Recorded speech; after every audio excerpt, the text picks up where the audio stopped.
Hello guys, welcome back to my YouTube channel. কেমন আছো তোমরা সবাই? এই টি টেবিলটা নিয়ে আমি পড়েছি মহাবিপদে। টি টেবিল থাকে কোথায় বলো তো? থাকে হচ্ছে সোফার সামনে।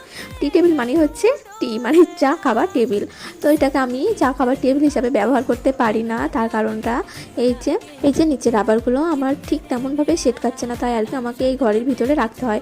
বাইরে রাখলে কি হয় বলো তো, বাচ্চা কাচ্চা আছে যেহেতু বাড়িতে অনেক, তাই ওরা যদি এক কোণে যদি একটু চাপ দেয় তাহলে এই টেবিলটা ভেঙে তো যাবে, প্লাস তাতে পা হাত কেটে ফ্র্যাকচার হয়ে যাবে। অনেক দিন যাবত ঘরের ভিতর আছে, সবকিছু আজকে পরিষ্কার করছিলাম, তাই ভাবলাম এটাকে চলো একটু সেট করতে পারি কিনা দেখি, বাট না, আমার দ্বারাই আর হলো না। তো চলো তোমাদেরকে একটু সমস্যাটা ক্লিয়ার ভাবে দেখাই। এই যে দেখো, এই রাবারটা এগুলো একটা পুশ টাইপের কিছু হবে, যেটাকে মানে ওইটা ওইরকম ভাবে দিয়ে এর উপরে ওটা দিয়ে দিলে লেগে যায়, বাট এটা লাগছে না, মোটেও লাগছে না, যেমন তেমনই হয়ে যাচ্ছে।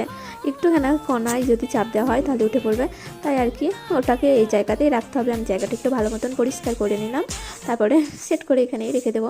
তো যদি কখনো বাড়ি বাইরে বার করতে সেট করতে, তো তোমাদের অবশ্যই শেয়ার করবো। তো বন্ধুরা, তোমাদের ভিডিওটা কেমন লাগলো কমেন্টে জানিও।